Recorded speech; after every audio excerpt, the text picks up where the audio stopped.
Morning students, class 12-এর পর বেশ কিছু ভালো ভালো প্রফেশনাল ডিগ্রি কোর্সেস আছে যেগুলোতে অ্যাডমিশানের জন্যে বিভিন্ন এন্ট্রান্স এক্সাম দিতে হয়। যেমন বিটেকে অ্যাডমিশান নিতে গেলে জয়েন্ট এন্ট্রান্স বা যেই মেন বা অ্যাডভান্স টাইপের এক্সামগুলো দিতে হয়, বা এমবিবিএস এই ডিগ্রি কোর্স যদি কমপ্লিট করতে চাও তাহলে অবশ্যই তোমাকে নিট এক্সামে বসতে হবে। বিএসসি নার্সিং করতে গেলে জেন পাসে বসতে হবে। এই টাইপের এন্ট্রান্স এক্সামের ব্যবস্থা থাকে। সেইখানে যা মার্কস আসবে তার ভিত্তিতে এবং র্যাঙ্কের ভিত্তিতে বিভিন্ন কলেজে অ্যাডমিশান হয় বিভিন্ন সেন্ট্রালাইজড কাউন্সেলিং প্রসেসের মাধ্যমে। তোমরা জানো অলরেডি। কিন্তু এমন বেশ কিছু প্রফেশনাল ডিগ্রি কোর্সেস আছে যেগুলো করতে গেলে কিন্তু আলটিমেটলি কোনো এন্ট্রান্স এক্সাম দিতে হয় না।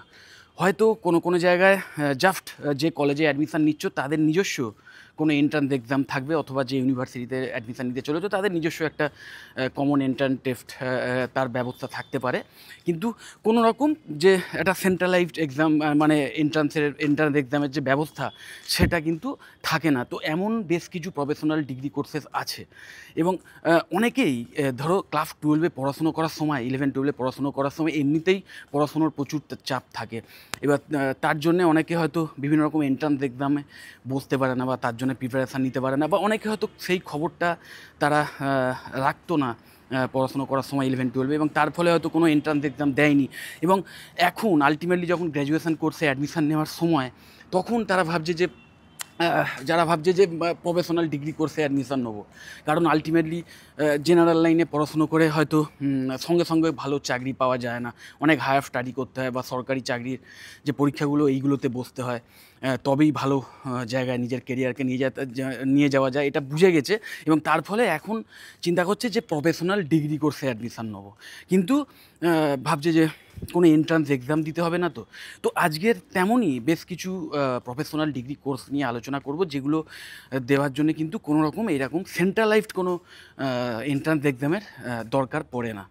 তার মধ্যে প্রথমেই আমি তোমাদের বলে দিই বিটেক যেমন বিভিন্ন এন্ট্রান্স এক্সামের মাধ্যমে, জয়েন্ট এন্ট্রান্স বা যেই মেন অ্যাডভান্স এই টাইপের এক্সামের মাধ্যমে যেমন বিভিন্ন কলেজে অ্যাডমিশান হয়, তেমন কিন্তু বেশ কিছু কলেজ বা ইউনিভার্সিটিস আছে যেখানে কিন্তু তুমি তোমার মার্কসের ভিত্তিতে, মানে ক্লাস 12-এ তুমি যে মার্কস পেয়েছো, যে পার্সেন্টেজ পেয়েছো, অবশ্যই তোমাকে পিসিএম কম্বিনেশান থাকতে হবে। কিছু কিছু ক্ষেত্রে যেমন বিটেক ইন বায়োটেকনোলজির ক্ষেত্রে বায়োলজি থাকতে হবে। এই এই এই এই ক্রাইটেরিয়াগুলো থাকতে হবে এবং একটা মিনিমাম পার্সেন্টেজ থাকতে হয়। ম্যাক্সিমাম জায়গায় 50% মার্কস থাকলেই কিন্তু, অ্যাভারেজ মার্কস থাকলেই কিন্তু তোমরা সেই কলেজে অ্যাডমিশানের সুযোগ পাবে বিটেকের মতো প্রফেশনাল ডিগ্রি কোর্সে। আর এটা বলাই বাহুল্য যে কটা প্রফেশনাল ডিগ্রি কোর্সেস আছে তার মধ্যে বিটেক একটা অন্যতম। বিটেক ইন সিএসি বলো, এআইডিএস বলো, বিটেক ইন ইসিই বলো, প্রত্যেকটাই কিন্তু ভীষণভাবে প্রফেশনাল ডিগ্রি কোর্স। এবং এই কোর্সে অ্যাডমিশান নিতে গেলে কিন্তু without any joint entrance exam বা এন্ট্রান্স এক্সাম অ্যাকচুয়ালি তোমরা কিন্তু এই কোর্সে অ্যাডমিশান নিতে পারবে। তারপরেই আসি বিএসসি ইন বায়োটেকনোলজি এবং বিএসসি ইন মাইক্রোবায়োলজি।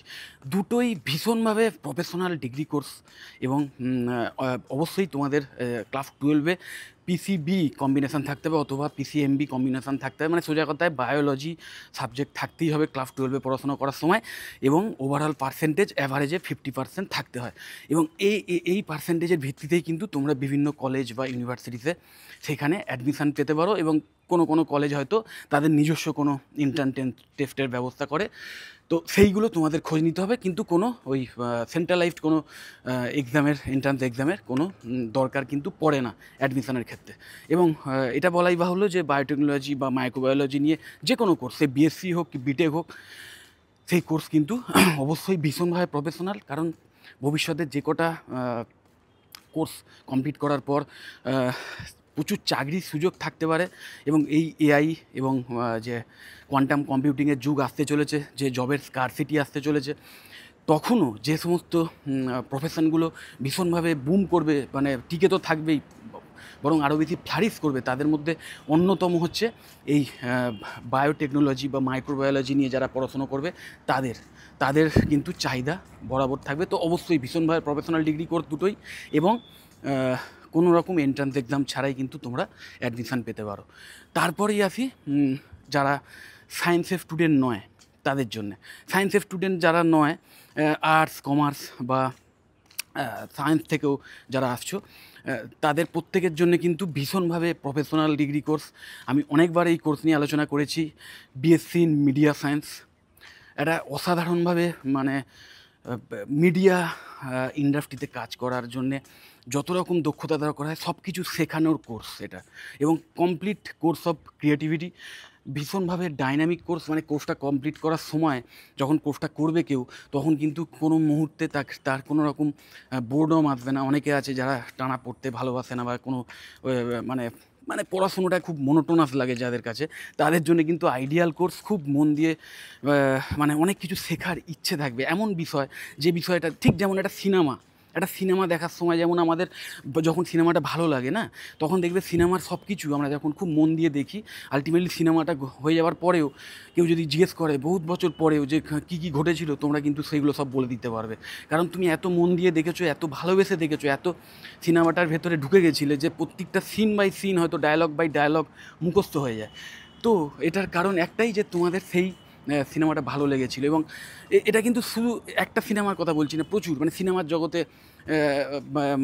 জগৎটাই এমন, বা যে সেই বিষয়ে অনেক মানুষই অনেক খবর রাখে, আর তুমিও তার মধ্যে একজন, কারণ তোমার এই এন্টারটেনমেন্টের ব্যাপারগুলো ভালো লাগে।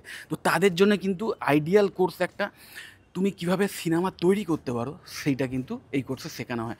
এই কোর্সটা কমপ্লিট, মানে নিশ্চয়ই তোমরা জানো যে কটা আর্ট আছে, হ্যাঁ, নাচ, গান, আঁকা, আর্টের যে সমস্ত ভ্যারাইটি, যে সমস্ত ব্যাপারগুলো আছে, শিল্পকলা যেগুলোকে বলা হয়, তো তার মানে সেই সমস্ত শিল্পকলার একটা পাঁচ যদি বলি, তাহলে হচ্ছে এই সিনেমা সিনেমা ইন্ডাস্ট্রিতে কিন্তু এই শিল্পকলার প্রত্যেকটা ক্ষেত্র কিন্তু কাজে লাগে।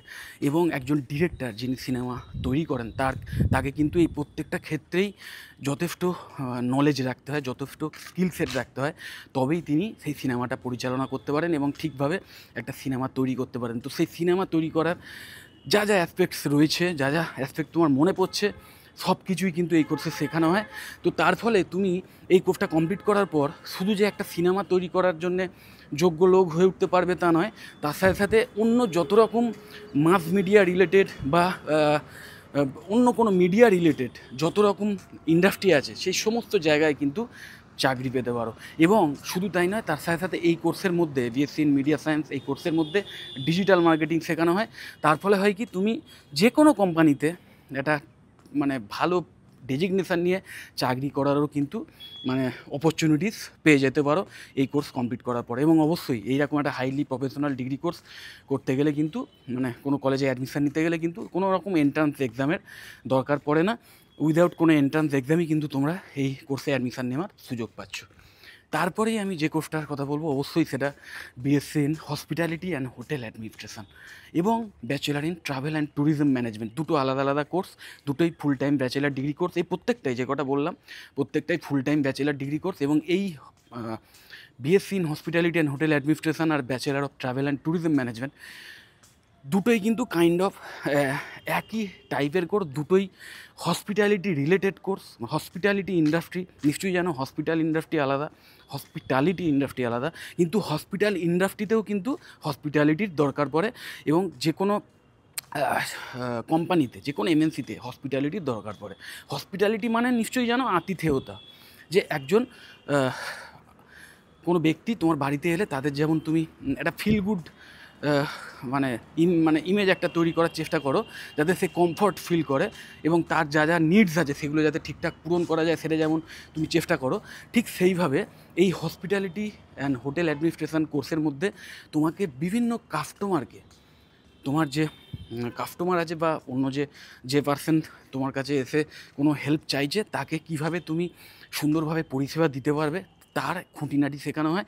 এবং অবশ্যই হোটেল ইন্ডাস্ট্রি ম্যানেজ করার জন্য যা যা অ্যাসপেক্টের দরকার, একটা হোটেল চালাতে গেলে যা যা কোয়ালিটিসের দরকার, তার অ্যাকাউন্টিং থেকে শুরু করে, তার ফ্রন্ট ডেস্ক ম্যানেজমেন্ট থেকে শুরু করে, রুম ম্যানেজমেন্ট, যে রুমে গিয়ে যে সার্ভিসগুলো দেওয়া হয় সেইগুলো কীভাবে দেওয়া যেতে পারে এবং সেটাকে আরও কী করে বেটার করা যেতে পারে। এবং এখনকার যে বর্তমান যে প্রযুক্তি এসে গেছে, বিভিন্ন আর্টিফিশিয়াল ইন্টেলিজেন্স যে প্রযুক্তি, তার মাধ্যমে তুমি কীভাবে একটা হোটেল ইন্ডাস্ট্রিকে বা একটা হোটেলকে কীভাবে আরও প্রফিটের জায়গায় নিয়ে যেতে পারো, আরও তার নাম মানে সেই মানে হোটেল যে কোম্পানি তার যে নাম সেটাকে আরও বেশি উজ্জ্বল করতে পারো, তার সমস্ত টেকনিক কিন্তু এই কোর্সের মধ্যে শেখানো হয়। এবং এই কোর্স কমপ্লিট করার পর একাধারে যেমন হোটেল ইন্ডাস্ট্রি, ঠিক সেরকম হসপিটালিটি রিলেটেড অন্যান্য যে ইন্ডাস্ট্রিগুলো রয়েছে তার মধ্যে রয়েছে যে কোনো অ্যাভিয়েশন যে কোম্পানিগুলো রয়েছে, মানে সেখানে এয়ার হোস্টেস বা air host, cabin crew, even ground staff হিসেবে যারা কাজ করেন সেই সমস্ত জায়গায় কাজের সুযোগ পাবে। অথবা বিভিন্ন রেস্টুরেন্টে শেফ হিসেবে বা সেইখানে রেস্টুরেন্ট ম্যানেজ করার যে কাজগুলো সেইগুলো করতে পারে। বিভিন্ন যে রিটেল চেনগুলো আছে যেমন স্মার্ট বাজার বা স্পেন্সার্স, এই টাইপের যে রিটেল চেনগুলো আছে সেইখানে গিয়ে ম্যানেজার হিসেবে বা অ্যাসিস্ট্যান্ট ম্যানেজার হিসেবে কাজ করার সুযোগ পেতে পারো। মানে হসপিটালিটি রিলেটেড সমস্ত জায়গাতে কাজের সুযোগ পেতে পারো, প্লাস অন্যান্য যে এমএনসিগুলো আছে সেখানেও কাজের সুযোগ পেতে পারো, কারণ সেখানেও কাস্টমার আছে এবং কাস্টমার থাকলেই তাদের কিন্তু আলটিমেটলি মানে হসপিটালিটির দরকার হয়। তো সেই হসপিটালিটি নিয়েই তোমরা পড়াশুনো করেছো, যার ফলে তোমরা কিন্তু ওই যে কোনো এমএনসিতেই কাজ করার চান্স পেতে পারো। তো ভীষণভাবে কেরিয়ার ওরিয়েন্টেড কোর্স এই BSc in hospitality and hotel administration. আর bachelor in travel and tourism management যে কোর্সটা বিটিটিএম, সেই কোর্সও কিন্তু ভীষণভাবে প্রফেশনাল, কারণ এই কোর্সের মধ্যে হোটেল ইন্ডাস্ট্রি রিলেটেড যেরকম সেগুলো তো আছেই, মানে হসপিটালিটি, তার সাথে সাথে ট্রাভেল ট্যুরিজম ম্যানেজমেন্ট বা ট্রাভেল ইন্ডাস্ট্রি বা ট্যুরিজম ইন্ডাস্ট্রি কীভাবে ম্যানেজ করা যায়, কীভাবে একটা ট্যুর কোম্পানিকে চালানো যায়, সেটাকে ফ্লারিশ করা যায়, এবং বিভিন্ন মানে ওয়েতে মানে বিভিন্ন জায়গায় ধরো যে নতুন ট্যুরিস্ট স্পটগুলো হচ্ছে সেইখানে কি করে আরও নতুনভাবে ট্যুরিস্ট অ্যাট্রাকশান বাড়ানো যায়, যাতে ট্যুরিস্টরা সেখানে আরও বেশি করে আসে এবং তারা যাতে স্যাটিসফাই হয়, সেই সমস্ত টেকনিকগুলো শেখানো হয়। সো একটা ট্যুর কোম্পানি ম্যানেজ করার এবং বা একটা কোনো ট্যুর অপারেটিং যে সাইটগুলো আছে সেগুলো ম্যানেজ করার যা যা কোয়ালিটিসের দরকার সব কিছুই কিন্তু এই কোর্সের মধ্যে শেখানো হয়। তো এই প্রত্যেকটা কোর্স, যে কটা কোর্স বললাম, এই প্রত্যেকটা কোর্সই কিন্তু ভীষণভাবে প্রফেশনাল ডিগ্রি কোর্স। কিন্তু এই কোর্সগুলোতে অ্যাডমিশান নিতে গেলে তোমার কোনো রকম এন্ট্রান্স এক্সামের দরকার পড়ছে না। এছাড়াও কিন্তু আরও বেশ কিছু কোর্সেস আছে, যেমন বিএমএলটি আছে, বিএসসি নার্সিংও বেশ কিছু কলেজে করানো হয়, যেখানে কিন্তু এন্ট্রান্স এক্সাম ছাড়াই অ্যাডমিশান পেতে পারো। সেইগুলো খোঁজখবর নিয়ে নেবে। আর এছাড়াও যদি অন্য কোনো কোর্স সম্পর্কে জানতে চাও বা এই কোর্সগুলো নিয়েও যদি ডিটেলে জানতে চাও, বা কোন কলেজে এই কোর্সগুলো খুব ভালোভাবে পড়ানো হয় এবং অ্যাফোর্ডেবল ফিজের বিনিময়ে পড়ানো হয়, যেখানে সমস্ত রকম ফেসিলিটিস পাওয়া যাবে, একদম ইন্ডাস্ট্রি থেকে এক্সপিরিয়েন্স ফ্যাকাল্টি মেম্বার এসে পড়াবেন বা ইন্ডাস্ট্রিতে নিয়ে গিয়ে ভিজিট করিয়ে সেখান থেকে ট্রেনিং দেওয়ার ব্যবস্থা থাকবে, কমপ্লিট প্লেসমেন্ট অ্যাসিস্ট্যান্সের ব্যবস্থা থাকবে, মানে ইভেন একজন পাস আউট স্টুডেন্টকেও প্লেসমেন্ট সাপোর্ট দেয় যে সমস্ত কলেজ, কিন্তু সব কিছুই হবে অ্যাফোর্ডেবল ফিজের বিনিময়ে। এমন কলেজ সম্পর্কে যদি আমার থেকে জানতে চাও তাহলে অবশ্যই আমাকে কল করতে পারো বা হোয়াটসঅ্যাপ করতে পারো। আমি অবশ্যই তোমাদের আমার যে এক্সপিরিয়েন্স সেটা তোমাদের শেয়ার করে দেবো। যদি মনে হয় ভিডিওটা হেল্পফুল অবশ্যই লাইক করো, চ্যানেলটা যদি সাবস্ক্রাইব না করে থাকো এক্ষুনি সাবস্ক্রাইব করে নাও, আর এই ভিডিওটা বন্ধুবান্ধবদের যতটা পারো শেয়ার করে দিও। টাটা।